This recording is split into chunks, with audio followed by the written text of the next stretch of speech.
Wow ইহঁত ইমান সোনকালে কলে গৈ আছে বাৰু তাকো একদম ইমান হাবিৰ মাজলে কলে গৈছে বাৰু ঐ ৰবাচোন ৰবা কলে যোৱা ৰবা মই গৈ আছো ৰবা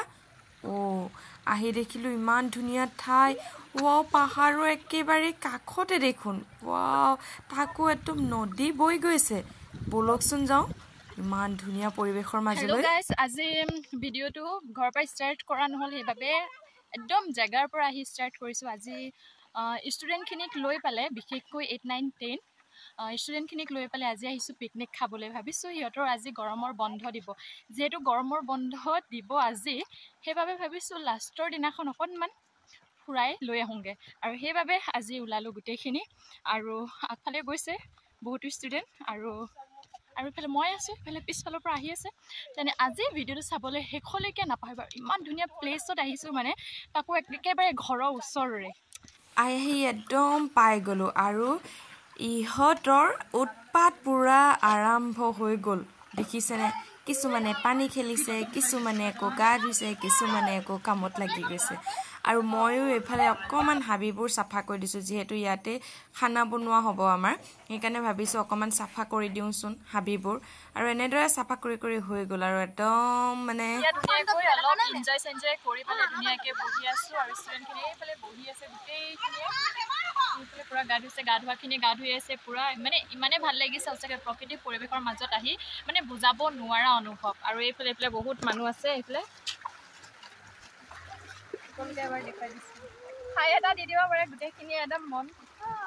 বেয়া লাগিছে নেকি আহি তেনেহ'লে কিয় মন মাৰি আছা গান বজোৱা নাই বোলে সেইকাৰণে বেয়া লাগিছে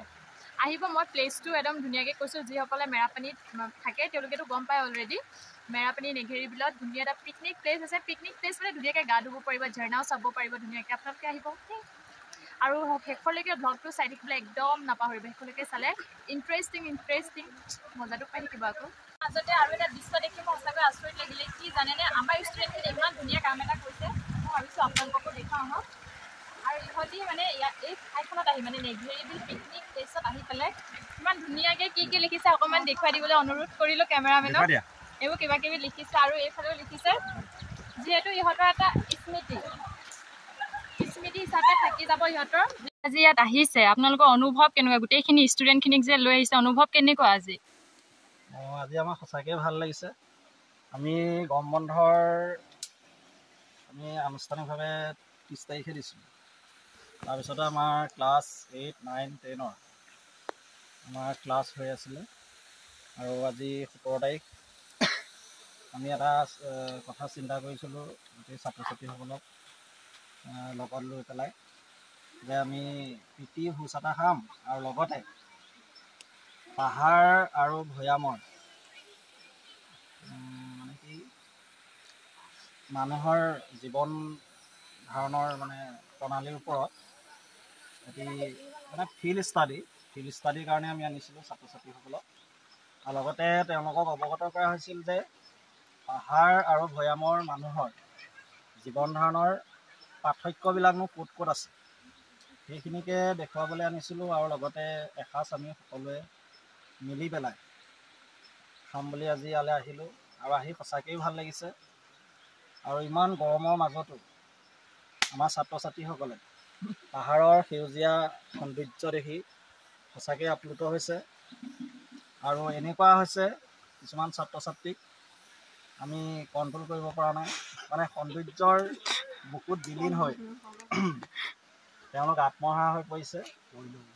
আৰু পৰিছেও কিছুমান গা ধুইছে কিছুমানে নিৰ্মল পানীত গতিকে এইখিনিয়ে আৰু আমাৰ আৰু ষ্টুডেণ্টখিনি অনুভৱ কেনেকুৱা তোমালোকৰ কেনেকুৱা লাগিছে আজি আহি পেলাই হা আৰু ছোৱালীখিনি চবৰে ভাল লাগিছে লগতে আৰু এটা কথা কৈ দিওঁ আজি এই গোটেই প্ৰগ্ৰেমটো ইয়াৰ হোৱাত ইয়াৰ মেইন মানুহজনে আছে আমাৰ ফাৰিক নমস্কাৰ এটা দি দিয়া আমাৰ ফাৰিক 9ম শ্ৰেণীৰ ছাত্ৰ হয় পঢ়া শুনাত অলপ মধ্যমীয়া কিন্তু এনেকুৱা দিশত খুব পাৰ্গত আৰু ভাল লাগিছে মই শলাগ লৈছোঁ আৰু লগতে আজি আমাৰ ইমান গৰমতো আমাৰ দশমী বাইদেৱে যথেষ্ট কষ্ট কৰি নমস্কাৰ কামখিনি কৰি আছে আৰু লগতে আমাৰ ছাত্ৰীসকলেও যথেষ্টখিনি কষ্ট কৰিছে বা এই নদীৰ সিপাৰৰ পৰা বস্তু কঢ়িয়াই অনালৈকে ইয়াত পোৱালৈকে যথেষ্টখিনি কষ্ট কৰিছে। ভাল লাগিছে ছাত্ৰ ছাত্ৰীসকলক। খালি এটাই আশা কৰিছোঁ যে আজি কামটো যেনেকৈ আমি সফলভাৱে কৰিছোঁ তেনেকৈ পঢ়া শুনা দিশতো যাতে ছাত্ৰ ছাত্ৰীসকল আগবাঢ়ি যায় তাৰে কামনা কৰিছোঁ। এইফালে আমাৰ খানা বনাই ৰেডি মানে গোটেইখিনিকে বহুৱাই দিছোঁ বহা বুলি। আৰু কিছুমান আকৌ নায়েই আহা, ক'তনো গৈছে, মানে গা ধোৱাত ব্যস্ত চাগে। আৰু যিখিনি আছে সেইখিনিকে প্ৰথমতে দি লৈছোঁ, পূৰা ভাত চব্জি পাপৰ মাছ গোটেইখিনিকে আৰু কিবা কিবি এইবোৰ সকলোকে দি দিছোঁ। আৰু আমাৰ খাই বৈ এতিয়া ৰেডি। আমাৰ খাই বৈ ৰেডি আৰু এতিয়া চব ঘৰৰ মোৱাই পেলাই চেলফি মাৰি আছে। বাই সকলোকে দেই, চবেই গৈ আছে আৰু এতিয়া দেই পিছফালে আহি আছে।